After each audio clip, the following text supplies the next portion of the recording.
You're listening to Life Check Yourself with life coach, transformational leader, and dating and relationship badass, Marni Batista. Every week, you'll get the raw truth from top experts and real people on the important life and love issues you want to know about. So if you're ready to life check yourself in your relationships, your career, and the areas of your life that matter most to you, and you're not afraid to be called out on your stuff, then you're ready for what's next. Life Check Yourself with Michelle.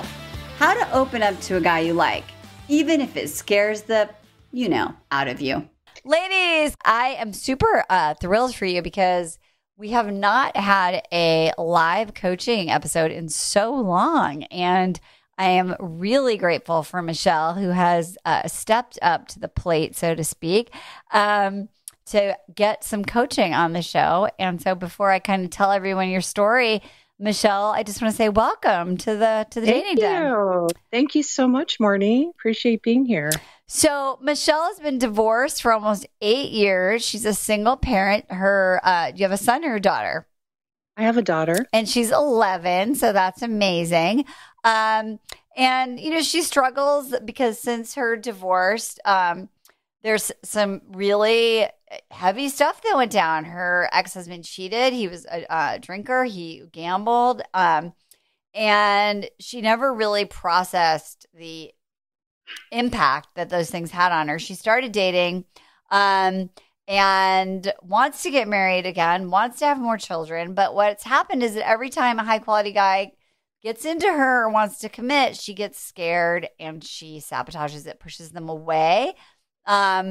She has also dated men that were sort of unstable, so her picker's a little broken.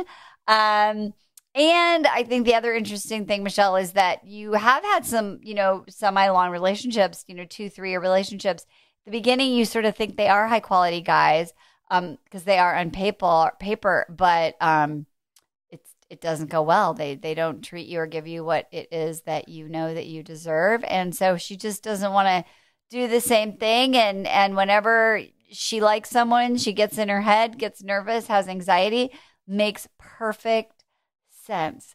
So let's just start with this. So when you look at the types of guys that you have been attracted to or that you've been in relationships, how would you describe them? What's the common thread in all of the men that you've been in relationships with?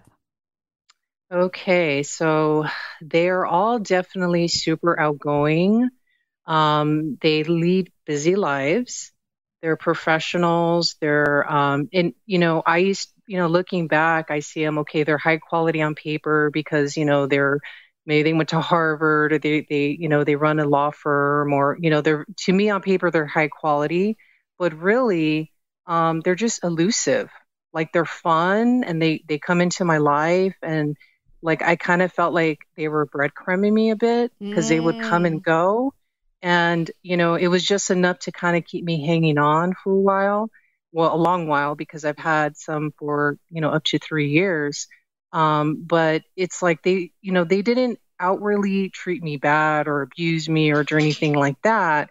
But it was just, these really fun guys who are really smart, funny, good to be around with. But there wasn't that level of extra intimacy, emotional intimacy.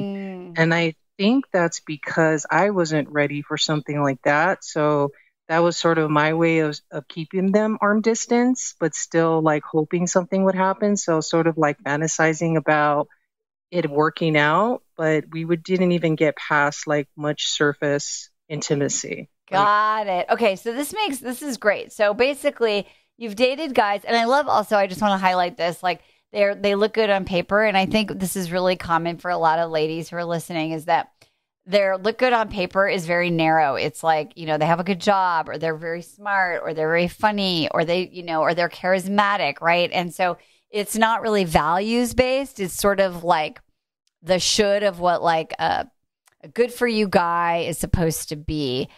And so the first thing I want to just point out as we go through this, Michelle, is that number one, we need to sort of redefine what a quality guy is for you, right? So that's just something like put a pin in that one, right? Because clearly how you were measuring that, it wasn't working for you. So that's number one. So number two is you've got this thing of these guys that are unavailable, and you have an awareness that you're emotionally unavailable. So when you look at now, when there is a guy that you're dating, at what point do you start to feel nervous or start to get anxious? Okay. So usually after like maybe 3, 4, 5 dates, and all dates are like super great, and I know they're really into me and I'm really into them, and I'm afraid that they're not going to feel that way if they get to know me more. I don't know why. So you have like the fraud sort of thing, like, oh, if they really knew me, then they wouldn't be interested in me. Like I feel it makes me anxious to open up more, to them. Although I do share things and I do open up, but I don't know if maybe it could be from the divorce, because I did go through so much pain during that time, and I haven't really opened up to anyone in like 8 years. Okay. So yeah, that makes sense. Okay. Yeah. So there's a part of you that when you get into something and it's going well and it needs to go to the next level and you like them, you start to feel insecure. Yes, I feel insecure, and I worry about having feelings for them, because I'm worried that I'll get hurt. Okay, so you're having feelings and you start to get concerned about your feelings, push your feelings away. I'm not letting myself feel them. Like I'm trying not to feel them. Like I don't want to feel them, but I do. Got it. Okay, so let's just start right there. So one thing is when you're having a feeling, are you aware of it in your body? Like, are you aware that you're having a feeling? Yes. Okay. So what's the pattern? Is it like you get excited first, or is it that you start to like interpret something that he says and sort of get afraid first? Like, what's your cycle?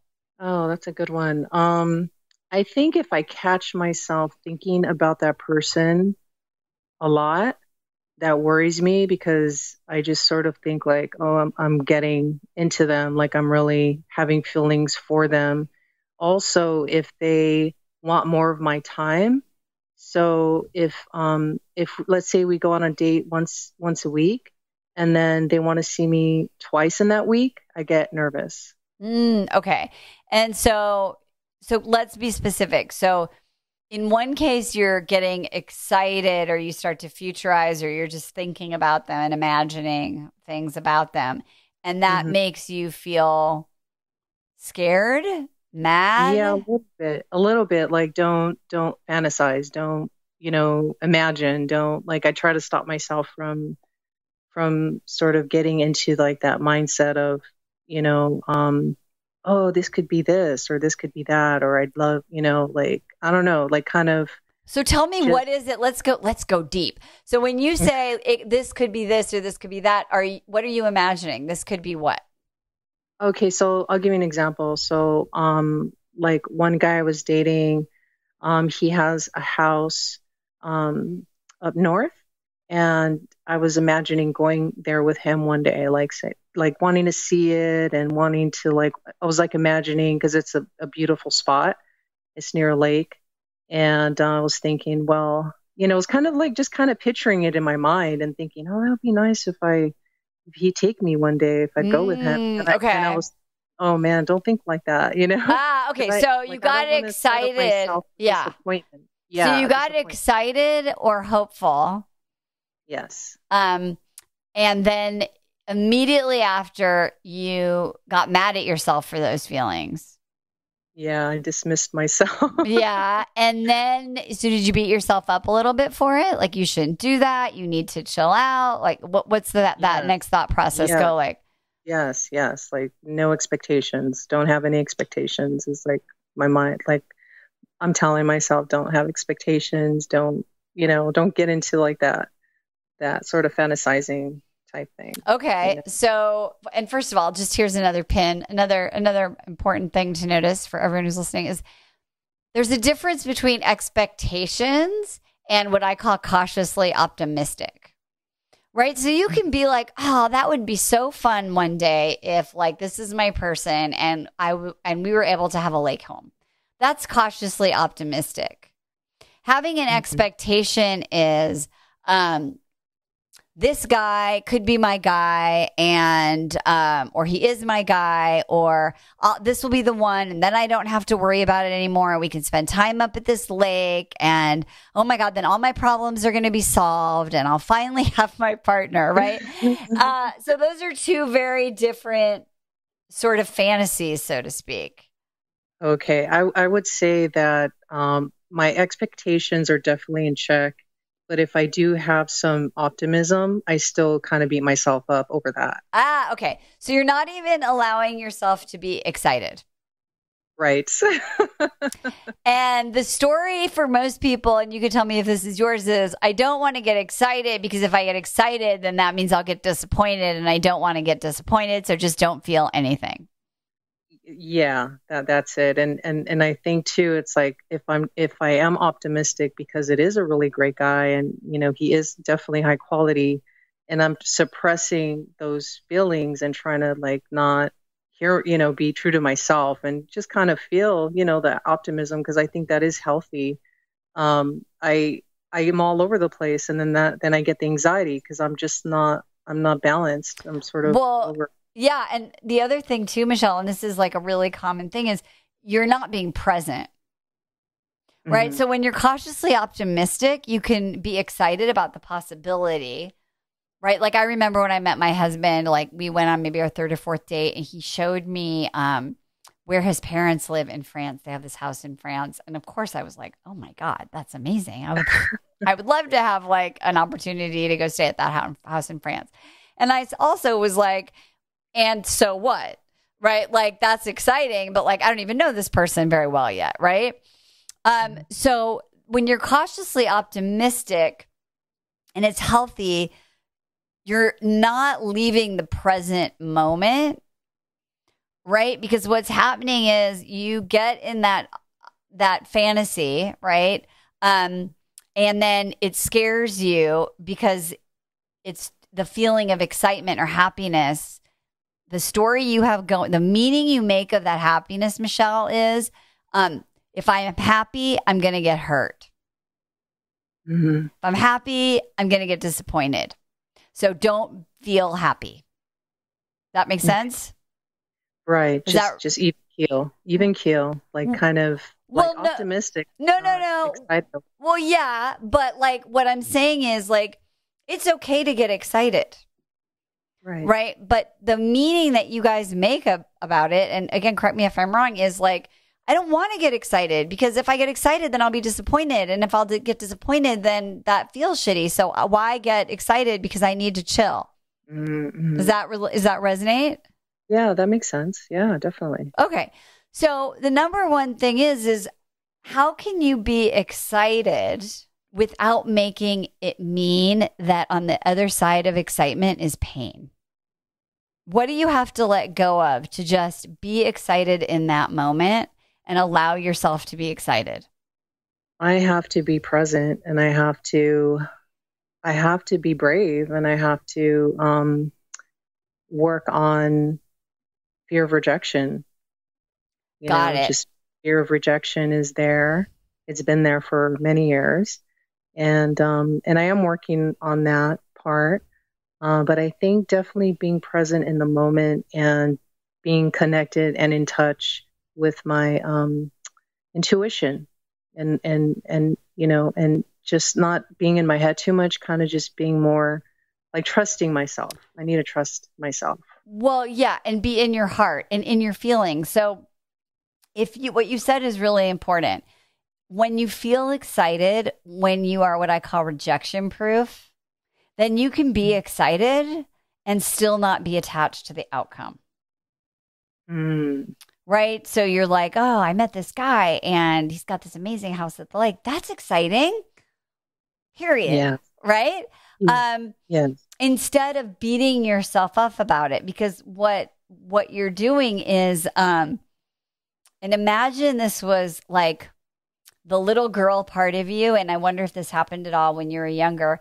It's like, you're getting excited about something, and then there's an adult who says, "Oh, don't get too excited now," right? Like, don't get too excited now. You're going to get hurt, or don't get too excited, right? Or getting excited is bad. So did that ever happen to you growing up where you were sort of shamed for your feelings? Yes, definitely. Definitely. I didn't feel hurt at all when I was younger. And I think too, that also stems, like, I have, like, another thing is I need to work on is speaking up, like speaking my needs to men too. And, like, that's another thing. Well, so and they're connected, right? And so this is like the tentacles, right? In your patterns. So when we were minimized when we're younger, then what happens is we internalize the parent voice. That becomes our own voice, which is negative, right? We've internalized the negative parent voice or caretaker voice. And we say, okay, simmer down, young lady, right? And then we beat ourselves up about it. And we're not, and this is really big, you're not acknowledging that little girl inside of you that never got to feel heard. Right. Right. Yeah, and so when you're not hearing your own self, and you've had in your past experiences of not being heard and being invisible, it's almost impossible to trust yourself. Yes, it's very difficult. And as a child, I couldn't speak at school for years. I had selective mutism, so I couldn't speak to people. Yeah, so it makes sense, right? So one of the things to help you build self-trust is, and we call this on our campus, the little who work, we call it, because the younger part of you needs the adult part of you to be the adult that you didn't have. Because until you do that, that part of you isn't going to trust you. Mm-hmm. And if the younger part doesn't trust you, then the older part, the emotional adult part of you, won't show up. Mm-hmm. Does that make sense? It does, because at times I feel like when I'm feeling especially emotional or unsure, I feel like a child, like I haven't like really, like, I feel kind of stuck. I think I'm definitely need to nurture that part of myself and kind of step in as an adult, because there are parts of me that are still there, that are linked to childhood. And I do feel that, like, I feel super vulnerable sometimes, And how old do you feel when that happens? Oh, definitely like 5 or 6. Yeah. So a 5 or 6-year-old isn't capable of being in an adult relationship, right? No. Right. And so, but that emotionally, right, that's who's sort of driving the bus. Right. Right. And so when she says, like, "I'm excited, Michelle," right?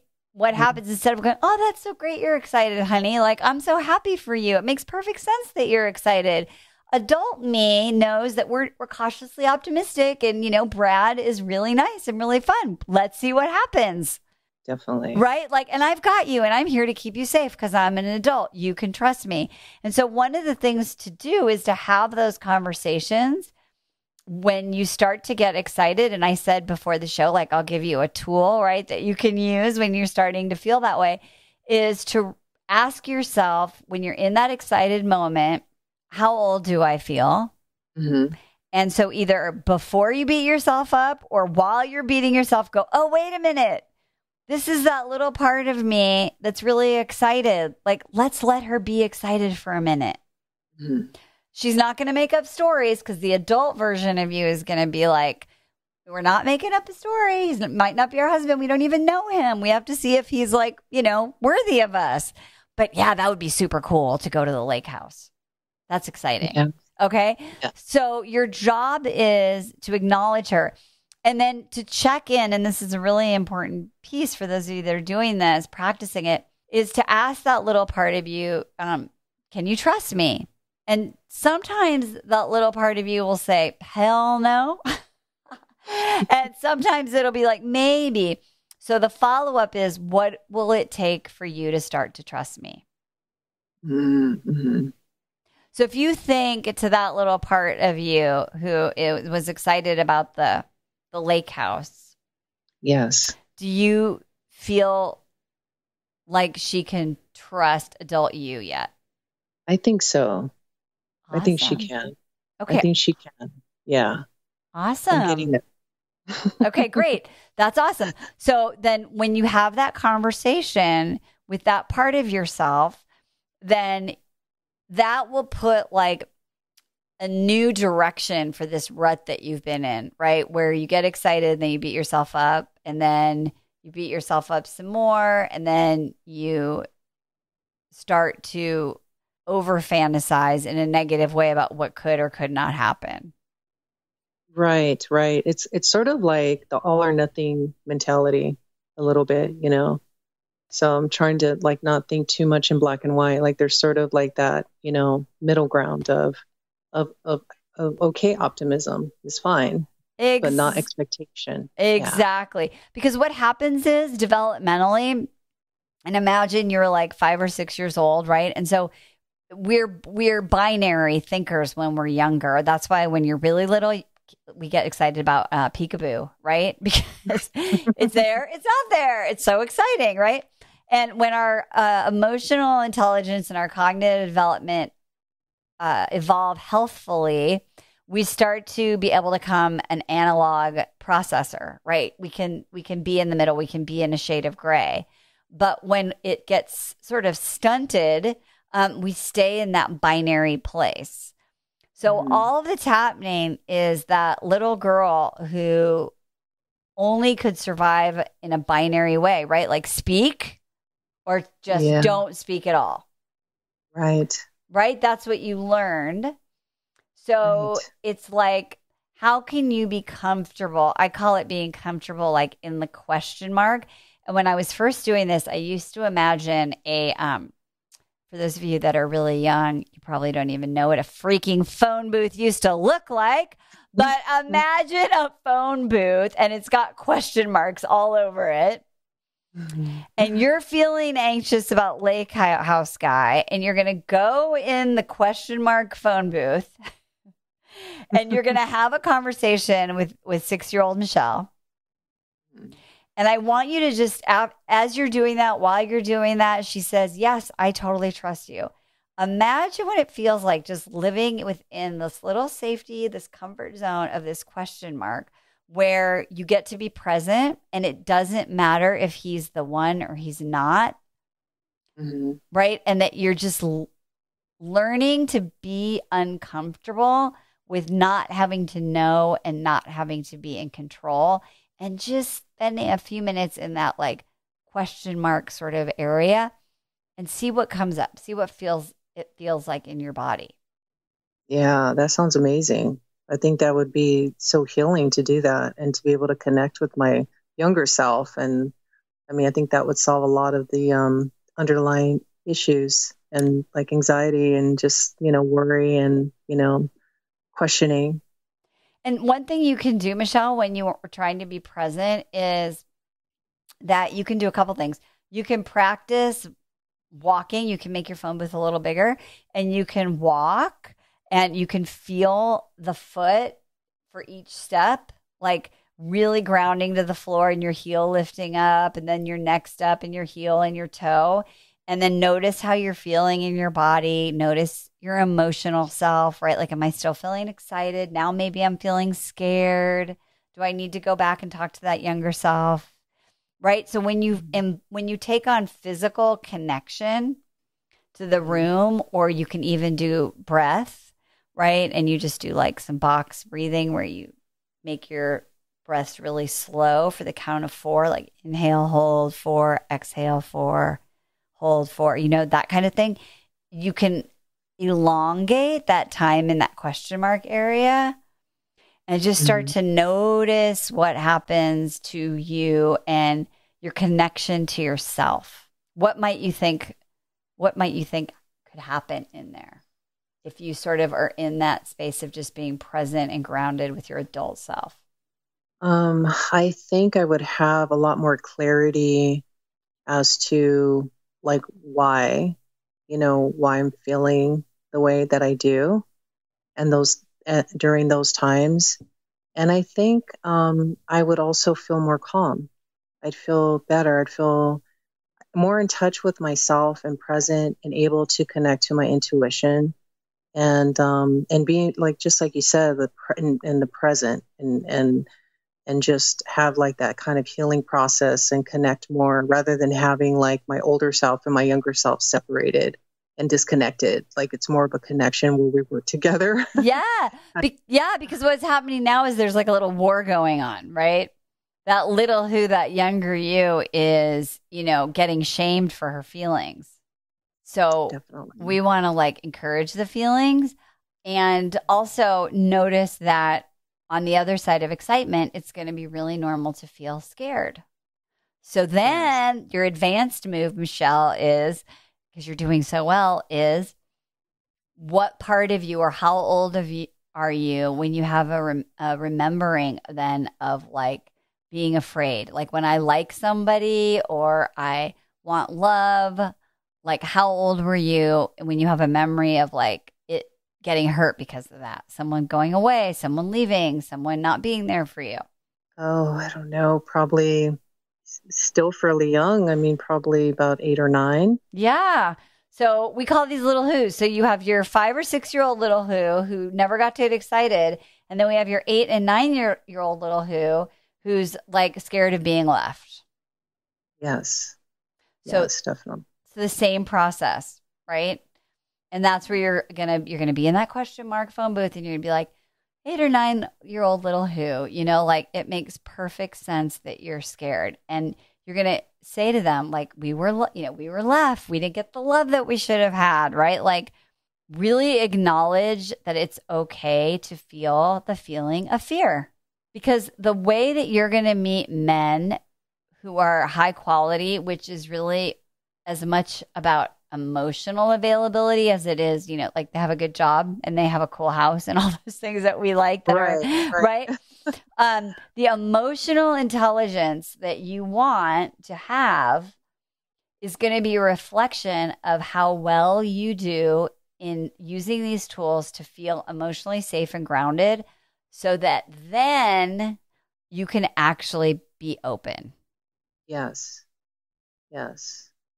That's going to be great, because I know once I get to that point, and I am working on that, is I will attract what I am, So if I'm open, emotionally open, then that's what I will attract, because like I said in the past, I mean, just was with men for years and they were definitely not available.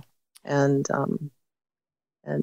I did get hurt, but it was sort of like they were safe. They were quote unquote safe because I kept them arm distance, but due to the time together and the expectation, or I guess the fantasy of it, I got hurt, Well, yeah. And so both of those little who's were, if you imagine them in the corner of the room being like, see, I told you, don't get excited. Why are you always taking excitement away from me? I just want to get excited. Yeah, but you see, when you get excited, we get screwed up, right?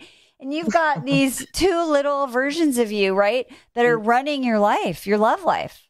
I got to get them on three-way and talk to both of them. Exactly, right? And when you can do that and you can calm that anxiety, then your adult self can chime in.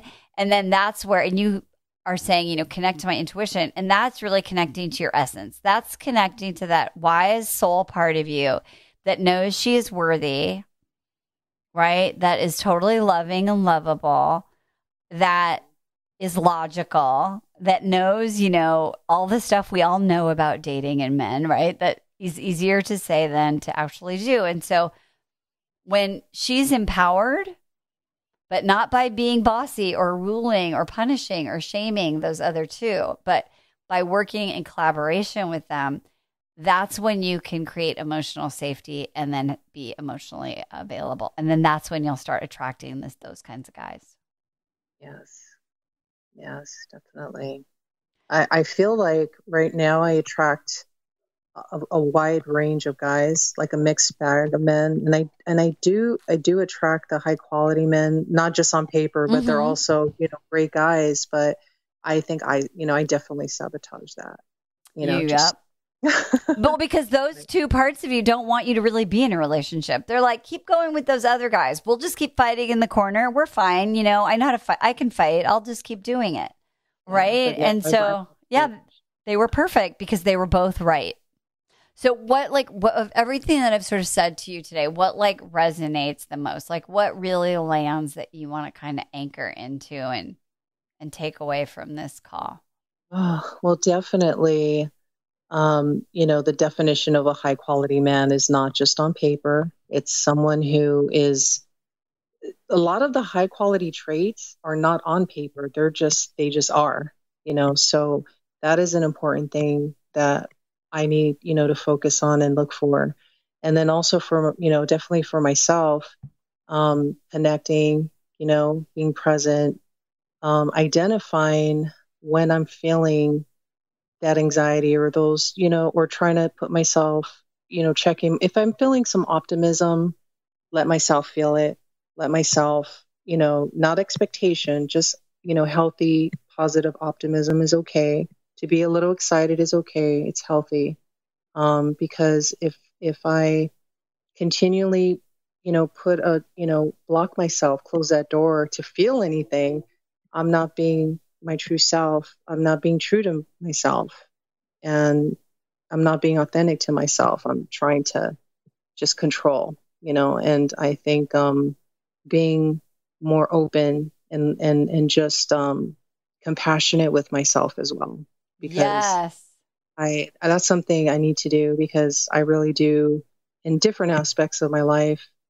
I'm, you know, somewhat of a perfectionist, and I've learned to be a little bit more compassionate with myself and see those things and those kind of mindsets that I've had. So I think compassion and understanding my, you know, my thinking, as you know, my expectations, making sure that's all like sort of in line with where I'm at with someone when I'm dating somebody.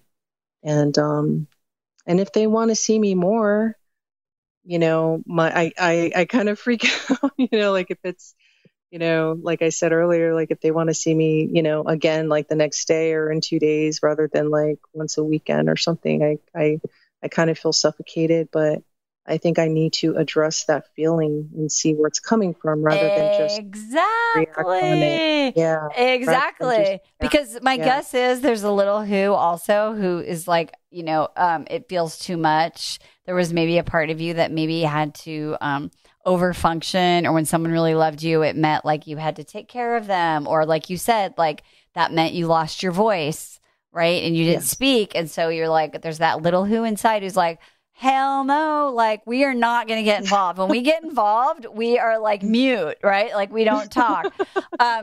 So you have like a whole little community, right, of all of these parts of you that are at war. And so I think what you said, and I want to highlight this for you when you listen to this episode again, is when you're having feelings, the number one thing you can do for yourself, Michelle, which is the action of work, because you're saying I'm working on it. The action of working on it is your homework is when you have a feeling, I want you to lean in toward it and identify it and start being curious and asking these questions. What part of me is this? How old am I right now? Where is this coming from? What does she need to hear?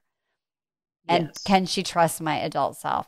And I think that will set you on this whole new level of healing and awareness and starting to create habits of self-soothing, which you're going to have to be in that long-term relationship, right? So these are all the things you need to do, not only attract the guy, but like then actually be in the relationship. So all really important stuff. Yeah, definite skills to have. Definitely. Well, I really appreciate you being so open. I always love it when I get to coach someone on the show because, you know, the ripple effect, we have like, I don't know, 40,000, 50,000 downloads a month, right? Of people that are going, oh my God, I do the same thing, right? That are going to be so helped by this. So I just want to say thank you. And I appreciate your honesty and your courage so much. Of course. Thank you, Marni. I appreciate it so much. Absolutely. And ladies, y'all got your own committee. So when you're talking to them, do it with some damn dignity. We'll see you next time. Bye-bye for now. Hey, thanks for tuning into today's show. So if being in an intimate relationship in which you feel 100% seen, heard, and accepted by a high caliber man is a priority for you right now, and you're interested in seeing if you're a fit for working with me and my team at Dating with Dignity, here's what I want you to do. Just head over to DWD VIP, that's D as in dating, W, D as in dating, VIP.com, and book a call to speak with my team. We'll get on the phone with you for about 60 minutes, and you'll get crystal clear on what's stopping you from finding true love right now. We'll also take a look at what you want to create, what you want your whole life to look like when you're able to finally be fully expressed as a woman in a healthy relationship with an incredible guy. And if we can help you get from where you are right now to where you want to be, we will show you the fastest path possible that makes sense for you to do that. We help smart, successful women all over the world solve this one missing piece in their life so they can finally have it all. So to see if we can help you do the same thing, head over to DWDVIP.com. I'm Marni Batista, and let's talk soon.